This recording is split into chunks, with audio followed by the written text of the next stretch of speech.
सबको यही लगता है एज का गे निंजा पावरफुल है, पर अपन भी कुछ कम नहीं है।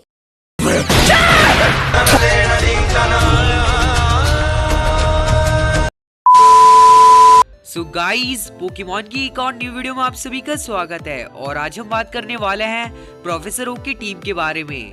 प्रोफेसर ओक को कौन नहीं जानता, जिन्होंने ऐश को पोकेडेक्स दिया था। और ऐसे ही बड़े प्रोफेसर की टीम के बारे में हर कोई जानना चाहता है। और देखेंगे एनिमे लॉजिक के हिसाब से और साथ में कुछ थ्योरी के हिसाब से प्रोफेसर ओक की टीम को।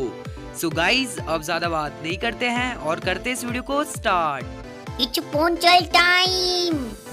गेम खेलते खेलते थक जाओगे, लेकिन विंजो पर गेम्स खत्म नहीं होंगे, क्योंकि यहाँ cricket, ludo, fruit fighter, ship battle जैसे 70 से भी ज्यादा एक्साइटिंग गेम्स, जैसी स्किल वैसे गेम्स। तो खेलो और जीतो लाखों के कैश रिवॉर्ड और डायरेक्ट विड्रॉ करो पेटीएम, यूपीआई या बैंक में। सिर्फ गेमिंग ही नहीं, शॉपिंग भी करो। विंजो स्टोर पर मिलते हैं एश पैक्ट, माइनक्राफ्ट, फ्री फायर गेम की करेंसी सबसे सस्ते दाम पर। और बिग बाजार, डोमिनोज, मिंत्रा, हॉटस्टार, गाना जैसे कई बड़े ब्रांड्स के डिस्काउंट कूपन भी। इतना ही नहीं, रोज विंजो स्पिनर घुमाओ और जीतो रिवॉर्ड्स रोजाना, और 10 दिन लगातार स्पिन स्ट्रीक बनाकर जीतो बाइक, स्मार्टफोन और weekly jackpot up to 25 lakh. अब विंजो पर इतना कुछ है, और कितना बताऊं। विंजो डाउनलोड करो और खुद एक्सपीरियंस करो। So link in the description.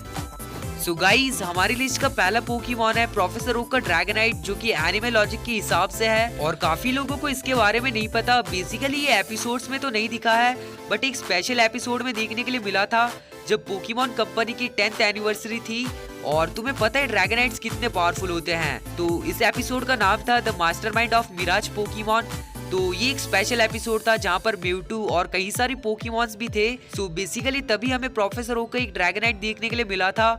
और बेसिकली ड्रैगनाइट की पावर तुम्हें बहुत अच्छे से पता है, ऐश के पास है, आयरस के पास है, और बहुत सारे लोगों के पास ड्रैगनाइट है। और मेरे हिसाब से प्रोफेसर ओक जैसे प्रोफेसर के पास एक ड्रैगनाइट जैसा पोकेमॉन तो होना ही चाहिए, जो कि उनके पास है। सो गाइस, तुम्हें क्या लगता है इसके बारे में, बताना मुझे कमेंट्स में। सो बढ़ते हैं अगले पोकेमॉन की तरफ।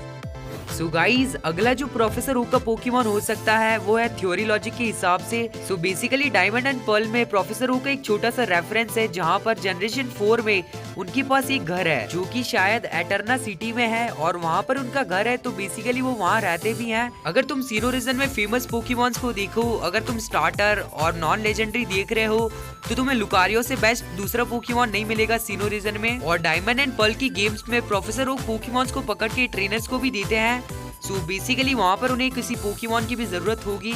सो लुकारियो उनके लिए सबसे बेस्ट होगा। और सीनो रीजन में सबसे बेस्ट ऑप्शन है लुकारियो, जो कि प्रोफेसर ओक के पास होना ही चाहिए, क्योंकि हर एक प्रोफेसर के पास पावरफुल पोकेमॉन होने चाहिए। इसीलिए मुझे लगा कि प्रोफेसर ओक का दूसरा पोकेमॉन लुकारियो हो सकता है। सो बेसिकली ये एनिमल लॉजिक तो नहीं था, ये एक थियोरी थी। सो गाइस, तुम्हें क्या लगता है, बताना मुझे कमेंट्स में। सो बढ़ते हैं प्रोफेसर ओक के अगले पोकेमॉन की तरफ। सो गाइस, प्रोफेसर ओक का जो अगला पोकेमॉन है, जो कि है पीजी, जो कि हमें एनिमे में देखने के लिए मिला था, जो कि एपिसोड 245 में देखने के लिए मिला था, जहां पर जेम्स प्रोफेसर ओक बन जाता है। और यहाँ पर हमें 2 प्रोफेसर देखने के लिए मिलते हैं। सो इसी एपिसोड में हमें कुछ पोकेमॉन बताए जाते हैं। तब हमें ये भी पता चलता है प्रोफेसर ओक के पास एक पीजी भी है, जिसने कुछ अटैक्स का इस्तेमाल किया था। उनमें से एक था गस्ट अटैक। बेसिकली पीजी अभी बहुत छोटा है, सो टीम में इसे लेना थोड़ा सा मुश्किल होगा।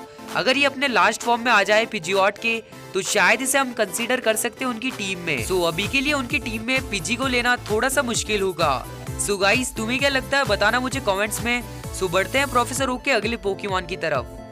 सो गाइस, प्रोफेसर ओक का जो अगला पोकेमॉन है वो है रोटोम, जिसे प्रोफेसर ओक ने कैच किया था पोकेमॉन एनीमे में। और प्रोफेसर ओक ने रोटोम को पकड़ा था ट्रोम आइलैंड में। बेसिकली ये हमें यूनोवा रीजन में देखने के लिए मिला था, जहाँ पर प्रोफेसर ने रोटोम को पकड़ते हुए ये भी कहा था कि मैं तुम्हारे और भी फॉर्म्स देखना चाहूंगा। और ये प्रोफेसर ओक का एक ऐसा पोकेमॉन था जो कि हमें ऑन स्क्रीन बताया गया था कि उन्होंने इसे कैच किया है। और मेरे हिसाब से हर किसी प्रोफेसर के पास एक रोटोम तो होना ही चाहिए। बेसिकली रोटोम किसी भी इलेक्ट्रॉनिक आइटम में जा सकते हैं, और मेरे हिसाब से ये प्रोफेसर की बहुत ज्यादा मदद करेंगे। सो इसीलिए प्रोफेसर ओक के पास भी एक रोटोम है, जो कि काफी अच्छी बात है। सो गाइस, बढ़ते हैं हमारे अगले पोकेमॉन की तरफ।